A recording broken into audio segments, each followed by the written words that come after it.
João 2, eu vou ler a partir do verso 12, e eu vou ler 3 textos em sequência.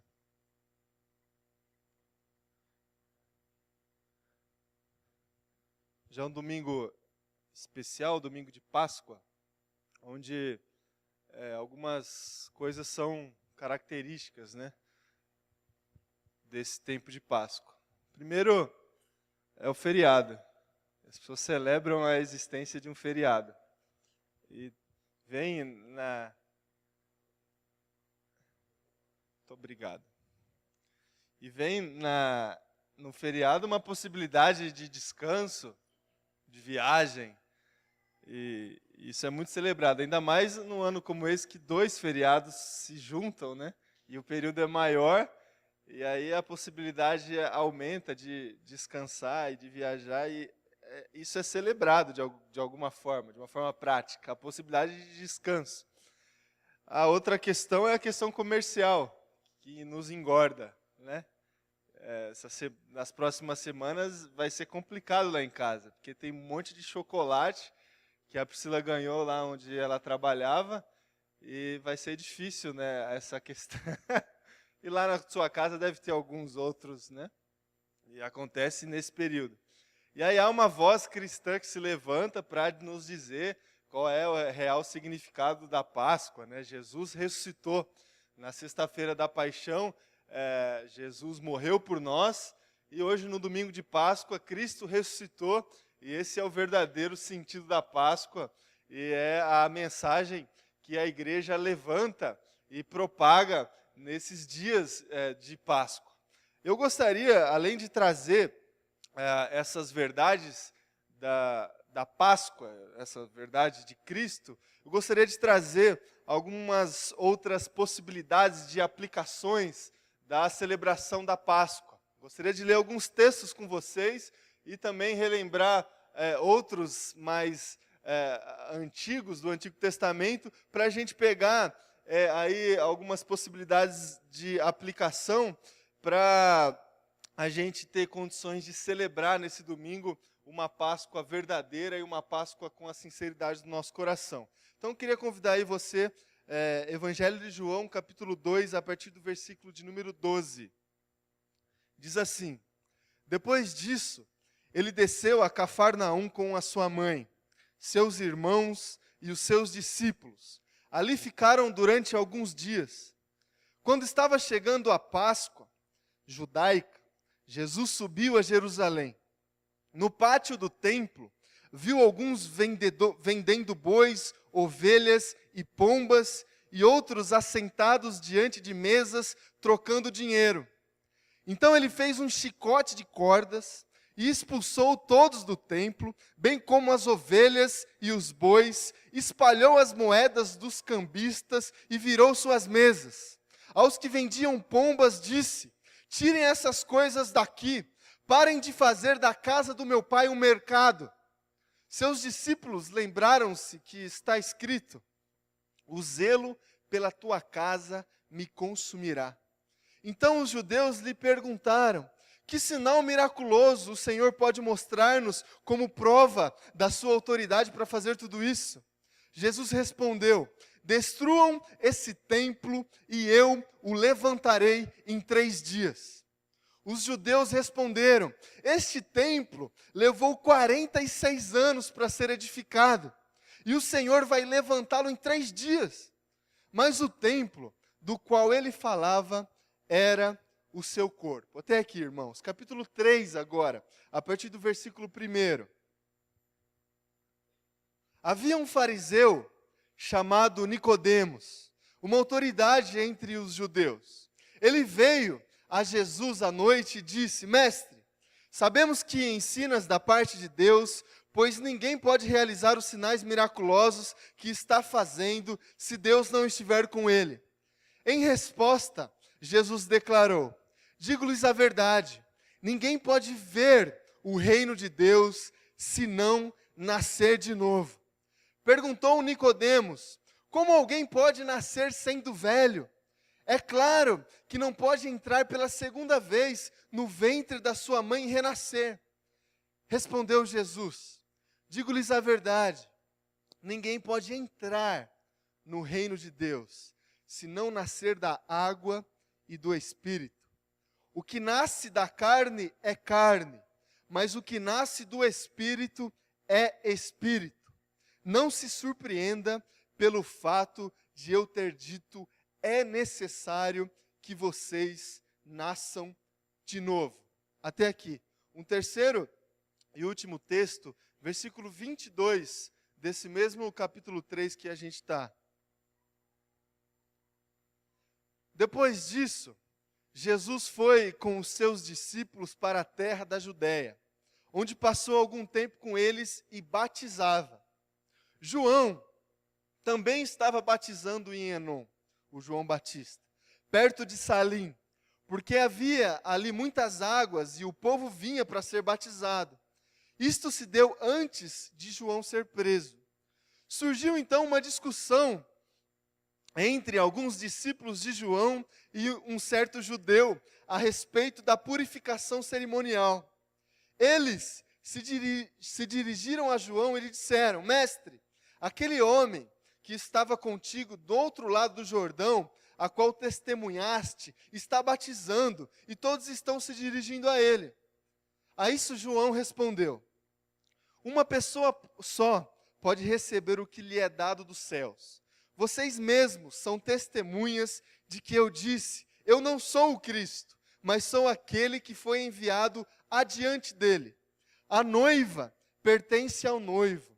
O amigo que presta serviço ao noivo e que o atende e o ouve, enche-se de alegria quando ouve a voz do noivo. Essa é a minha alegria, que agora se completa. É necessário que ele cresça e que eu diminua. Aquele que vem do alto está acima de todos. Aquele que é da terra pertence à terra e fala como quem é da terra. Aquele que vem dos céus está acima de todos. Ele testifica o que tem visto e ouvido, mas ninguém aceita o seu testemunho. Aquele que aceita, confirma que Deus é verdadeiro, pois aquele que Deus enviou fala as palavras de Deus, porque ele dá o Espírito sem limitações. O Pai ama o Filho e entregou tudo em suas mãos. Quem crê no Filho tem a vida eterna. Já quem rejeita o Filho não verá a vida, mas a ira de Deus permanece sobre ele. Até aqui, irmãos, feche teus olhos.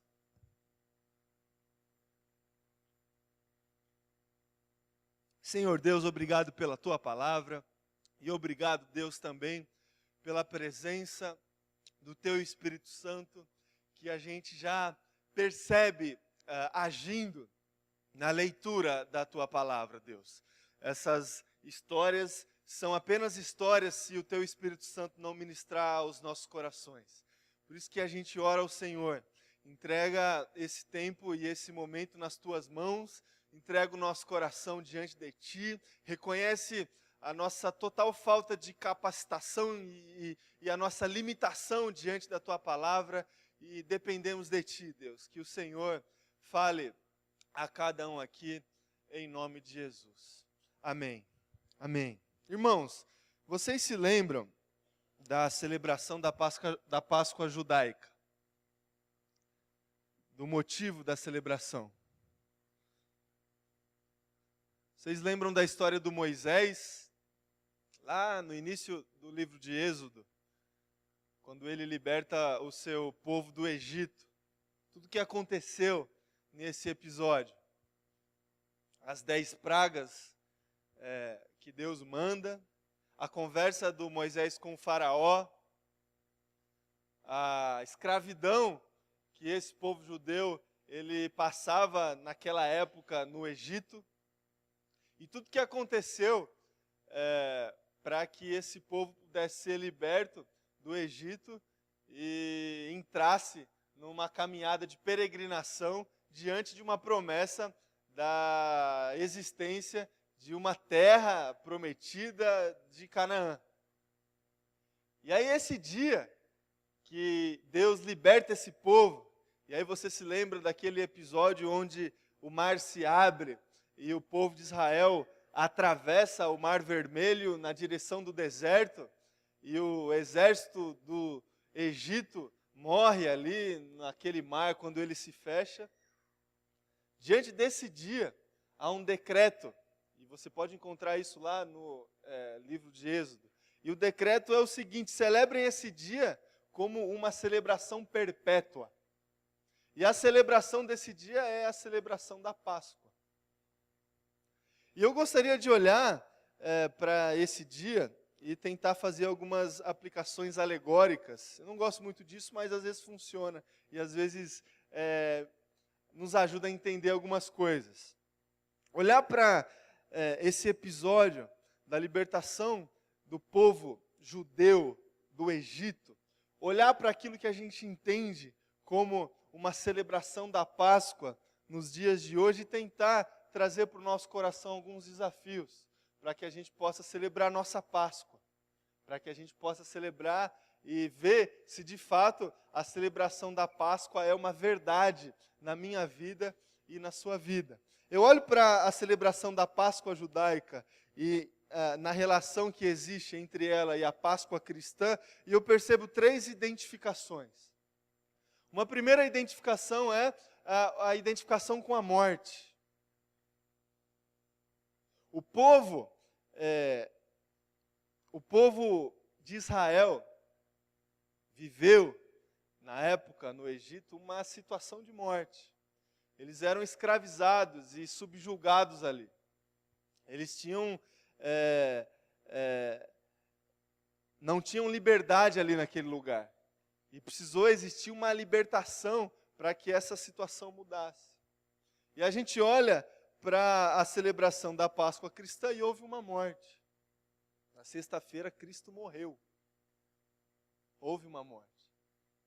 E essa morte ela é destacada no feriado da Páscoa. Há diversas cidades que fazem a encenação da paixão de Cristo. Mais comum no interior, onde há um espetáculo teatral, onde a morte de Cristo é muito mais destacada do que a própria ressurreição. Há uma morte na celebração da Páscoa, a morte de Cristo. Uma segunda identificação que eu consigo encontrar é a identificação com a libertação. O povo de Israel foi liberto dessa situação de morte. Ele, através da liderança, esse povo, através da liderança do Moisés, eles saíram do Egito e da escravidão do Egito e foram atrás e ao encontro de uma terra prometida. E no início eles não entenderam muito essa questão da libertação, porque eles foram libertos e de repente eles se depararam com um deserto. E de repente eles se depararam com um caminho a percorrer. O paraíso e a terra prometida não estava do outro lado do Mar Vermelho. Estava a alguns quilômetros dali e alguns anos dali. Mas eles foram libertos. Por mais que a geração da libertação não entendeu isso, tanto é que quando eles foram libertos e quando começam a peregrinação, eles chegam para Moisés e falam: Moisés, você tirou a gente do Egito, para isso aqui a gente não tem nem o que comer. E aí a história você conhece, como que Deus foi suprindo todas as necessidades desse povo na peregrinação deles e na busca da terra prometida. Mas eles foram libertos da escravidão dos egípcios. E quando a gente olha para a Páscoa cristã, há uma libertação. Cristo venceu a morte. Cristo venceu a morte. Ele ressuscitou a morte, não venceu sobre o amor de Cristo. Há essa dimensão da libertação. E quando a gente também olha para essa relação, a gente vê uma identificação com a vida. Uma identificação com a vida. Esse povo de Israel, escravizado no Egito, sem esperança, sem sentido para a vida, eles, diante de um líder, eles alimentam em seus corações uma promessa. Uma promessa. há uma promessa. E essa promessa que impulsiona esse povo a entrar num caminho de vida. E essa promessa é uma terra que emana leite e mel. E aí, Deus liberta esse povo e esse povo entra num caminho atrás dessa promessa. E essa peregrinação é aquilo que traz sentido para eles. É a vida para esse povo. E de fato, eles chegam até a terra prometida. Isso para eles era a vida. E a gente olha para a celebração da Páscoa cristã e há uma vida. Cristo morreu, Cristo ressuscitou para a vida. E Cristo ressuscita para a vida, e isso enche o nosso coração de esperança. E é essa a dinâmica da vida cristã. A gente olha para o amor de Deus, a gente olha para a cruz, e a mensagem que enche o nosso coração é uma mensagem de esperança. Cristo venceu a morte. E esse evangelho, essa boa notícia, enche os nossos corações de esperança. E isso é vida para nós. Se a gente não tiver isso no nosso coração, se a gente não tiver essa esperança no nosso coração, se a gente não olhar para a cruz, e a cruz não encher o nosso coração de esperança, a gente não tem vida alguma. A gente tem vida sim, aqui. A gente vai viver. A gente vai respirar. Mas a gente não vai ter sentido. A gente não vai encontrar satisfação na nossa caminhada. A gente só encontra com esperança no nosso coração. A gente só encontra com a promessa diante de nós. A promessa que a gente recebe quando a gente olha para a cruz. Cristo ressuscitou, Cristo venceu a morte. E Ele venceu a morte por nós, por mim, por você. Isso enche o nosso coração de esperança, porque isso pode acontecer comigo, isso pode acontecer com você. Você também pode vencer a morte, se assim você entregar o teu coração na presença de Deus. Isso enche o nosso coração de esperança. E esse caminho entre a morte, a libertação e a vida, isso é a Páscoa. O significado da Páscoa você sabe, é passagem. Sabiam disso, né? Um rito de passagem. E esse rito de passagem que o povo de Israel, ele experimentou lá atrás com Moisés, a gente experimenta hoje. Essa dinâmica entre a gente transcender a nossa vida natural para uma vida eterna e vida espiritual. E eu gostaria de destacar esse caminho aqui com vocês com os textos que a gente leu. A gente leu 3 textos e esses 3 textos, eles nos mostram e dizem respeito à Páscoa. O primeiro texto é Jesus chegando no templo. Vocês se lembraram desse texto? Um Jesus que a gente não gosta muito de ler, porque é um Jesus meio bravo, né? Um Jesus meio... Inclusive vai estrear alguns meses depois aqui um filme sobre Jesus, cujo trailer é exatamente essa cena aqui de Jesus chegando e chutando tudo. Um Jesus meio diferente daquele Jesus calminho, que faz milagres e que perdoa as pessoas. É um Jesus chegando no templo e, de repente, diante do templo há um comércio, há pessoas vendendo animais, há pessoas trocando dinheiro, há pessoas vendendo pombas, e Jesus se ira com isso tudo e chega chutando. Na verdade, ele não chega chutando, ele, antes de chegar chutando, ele prepara um chicote. E é meio frio, né? Porque ele, antes de chegar chegando, ele preparou um chicote, E aí, de repente, ele chega com o chicote, chuta tudo, e eu imagino a cena, né? As pombas saindo voando, os boi tudo saindo correndo, os donos tudo bravo com Jesus, e foi isso que aconteceu. E aí, Jesus, o que vocês estão fazendo com a casa do meu pai?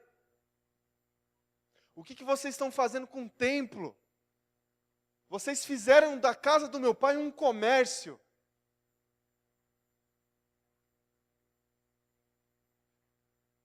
E aí as pessoas escandalizadas com a cena chegam para Jesus e, que autoridade que você tem para fazer isso? Mostra para nós a autoridade, faz um milagre aí para ver se você é Deus mesmo. E aí Jesus, com a sua sabedoria, a gente precisa interpretar as palavras de Jesus com muita sabedoria. Porque Jesus, ele dizia coisas querendo dizer outras, quase sempre. E aí Jesus chega para aquelas pessoas e fala, derrubem, destroem esse templo que eu vou reconstruir em 3 dias. E ele não estava falando em reconstrução material, e você sabe disso. Só que na ocasião as pessoas, como assim? A gente demorou 46 anos para construir esse templo. E você está nos dizendo que você vai reconstruir em 3 dias. E aí a gente entende, hoje, o porquê dessa palavra. Jesus estava irado com o templo construído e com o comércio que existia naquele templo. Mas Jesus também estava dizendo aqui de um outro templo. Jesus também estava trabalhando aqui algumas verdades que dizem respeito àquilo que hoje a gente entende como templo, que é a nossa vida. E aí a ira que há de Jesus com o comércio que houve no templo terrestre e construído, é a mesma ira que há de Jesus com o comércio que há no templo, que é o nosso corpo. E quando Jesus chega para os seus filhos e se depara com a mesma situação, com pessoas comercializando os seus templos e os seus corpos, a atitude é a mesma. E a ação é a mesma. Em 3 dias ele reconstrói. Ele morre. E em 3 dias ele vive.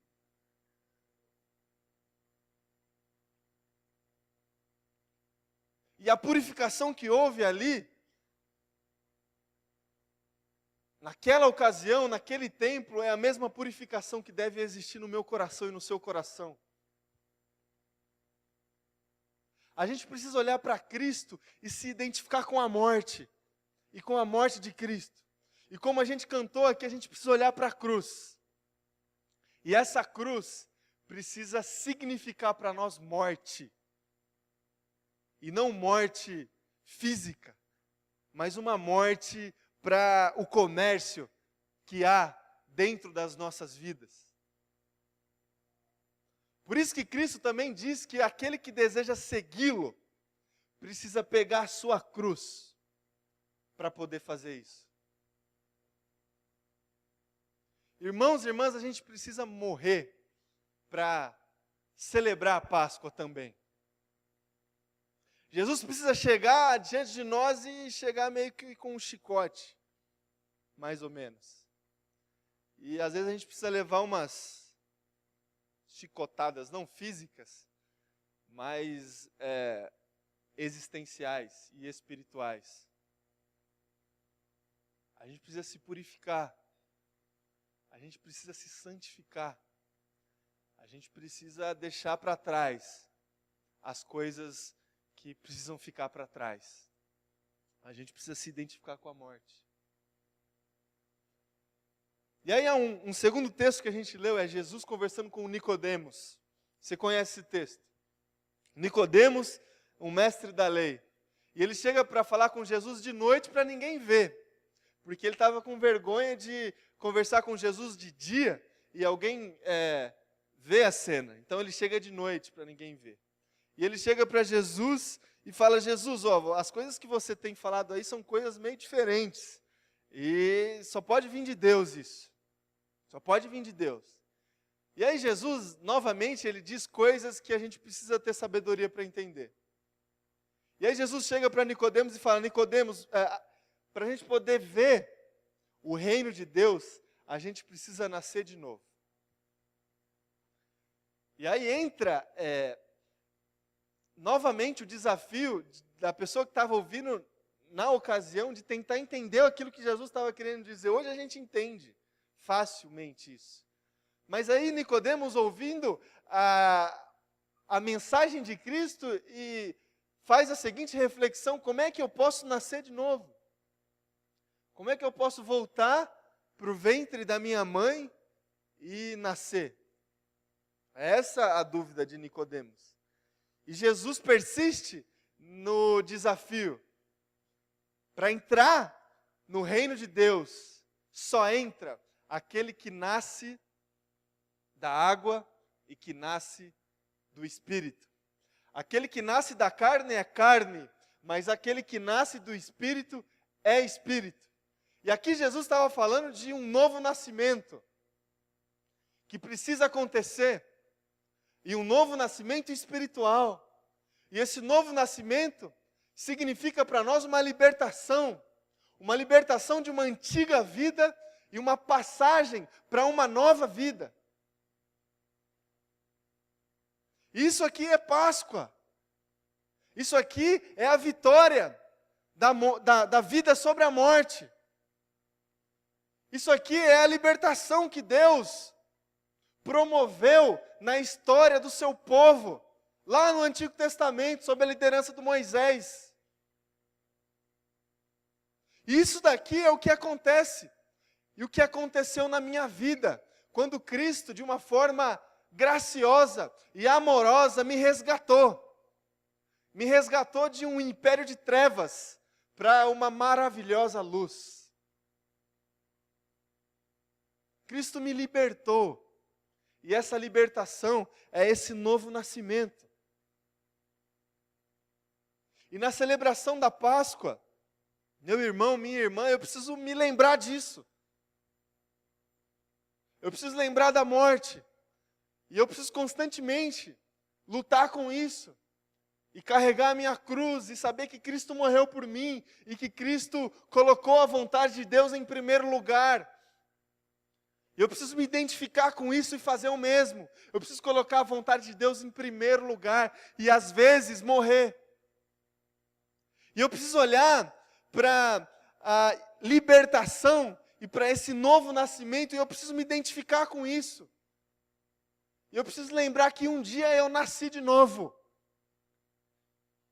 E esse dia foi um marco na minha vida. Esse dia foi o meu batismo. Cristo me resgatou e eu nasci no Espírito e na água. Isso é um marco.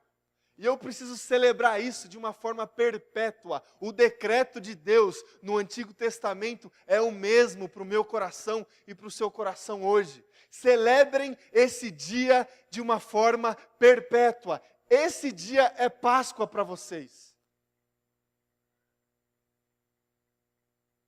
Por isso que a gente celebra a Páscoa. Porque a Páscoa é a morte e ressurreição de Cristo, mas a Páscoa é a minha morte e é a minha ressurreição. Por meio de Cristo. E essa celebração é para sempre. E há um terceiro texto que nós lemos, que diz respeito ao batismo. É aquele período da história que Cristo batiza no mesmo tempo de João Batista. Você conhece a história do João Batista? João Batista é aquele que veio para preparar o caminho para Cristo. E João Batista batizava. Só que João Batista batizava e tinha consciência de que ele não era o Cristo. Apesar de muitas pessoas acharem que João Batista era o Messias, o Cristo. Só que ele tinha isso no coração. E houve um período na história que Cristo começou a batizar no mesmo período que João Batista batizava.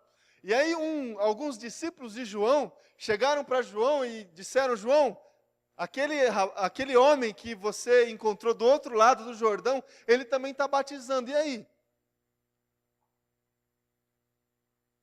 E aí que João Batista, ele começa a perceber que ele precisava sair de cena. E a partir desse sentimento que há esse versículo muito conhecido, né? É necessário que ele cresça e que eu diminua. Ele precisava sair de cena. E Cristo precisava entrar na cena. E aí ele segue com o texto e ele termina falando sobre a vida eterna. Sobre a vida eterna. E eu olho para esse texto, olho para a celebração da Páscoa judaica, olho para a celebração da Páscoa cristã, e eu preciso me identificar com essa vida. Cristo morreu, Cristo venceu a morte, Cristo ressuscitou, e Cristo oferece a vida. Cristo oferece a vida. Só que a vida, ela não está do outro lado do Mar Vermelho. A gente gostaria que a vida estivesse ali, ó. A gente passa o Mar Vermelho e a Terra Prometida já está do outro lado do mar. E aí a gente já vai começar a aproveitar esse negócio. Não é isso que a gente quer? Há um deserto a percorrer. Há alguns anos para a gente percorrer. O que conforta o nosso coração é que Deus vai estar do nosso lado. E quando faltar comida, Ele vai mandar comida. E quando a gente estiver com frio, Ele vai, de alguma forma, saciar a nossa necessidade. Às vezes a gente vai murmurar, às vezes a gente vai olhar para o nosso líder e falar: mas como? Você falou que propaganda enganosa, né? Tem muita gente fazendo propaganda enganosa. Você disse que a gente ia sair lá do Egito, ia para um lugar legal, que tudo que plantar ia nascer, e a gente está aqui num deserto. Eu preferia estar lá no Egito, escravizado, mas pelo menos eu tinha alguma coisa para comer. E quantas vezes e quantas pessoas fazem o mesmo? Eu pensei que quando eu entregasse a minha vida para Cristo, as coisas iriam mudar. E às vezes surge o mesmo sentimento: eu acho que antes era melhor. Mas a gente sabe que não é. A vida que Cristo nos dá, que enche o nosso coração de esperança, não está do outro lado do Mar Vermelho. Ela existe. E enche o nosso coração de esperança. Mas a vida cristã é um caminho. E é exatamente por isso que a gente olha para o Novo Testamento e a gente percebe que Cristo não deixa de nos dizer que a vida cristã é um caminho. E no mesmo Evangelho de João, ele mesmo se autodenomina: eu sou o caminho. A nossa vida é um caminho, irmão e irmã. É um caminho a partir de uma promessa. E é uma caminhada com esperança no coração. Porque houve uma morte, houve uma ressurreição e há uma vida. Isso deve encher o nosso coração de esperança. Isso a gente experimenta. A gente não experimenta plenamente, mas a gente conhece em partes. É isso que o apóstolo Paulo diz lá em 1 Coríntios. A gente vê como que num espelho esfumaçado algumas coisas. A gente experimenta em partes o reino de Deus, mas a gente vai experimentar plenamente um dia. Isso enche o nosso coração de esperança. E essa é a celebração da Páscoa, a celebração da vida. Cristo vive. Cristo venceu a morte e Cristo vive. E essa vida Ele nos proporciona. E essa vida enche o nosso coração de sentido e de esperança.